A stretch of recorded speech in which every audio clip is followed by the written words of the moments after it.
అందగత్తెలున్నా గాని నీజంటే కోరుకుంటే దంచుతావే కారాన్ని.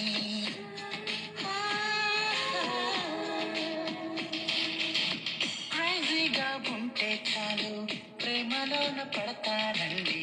చూలా చూపుతుంటే పెంచుతారు దూరాన్ని. ఓ మగువా నీకే న్యాయమో, ఎదలో ప్రేమే శాపమో, మనసేమో బరువాయే నీ మాటలు లేక మోడైపోయే మగువా. ఓ మగువా, ఓ మగువా, ఓ మగువా నీతో స్నేహం కోసం ఎంతో ట్రై చేశా. కాళిదాసులాగా మారి కవితే రాసేశా. ఓ మగువా నీతో స్నేహం కోసం ఎంతో ట్రై చేశా. దేవదాసులాగా మారి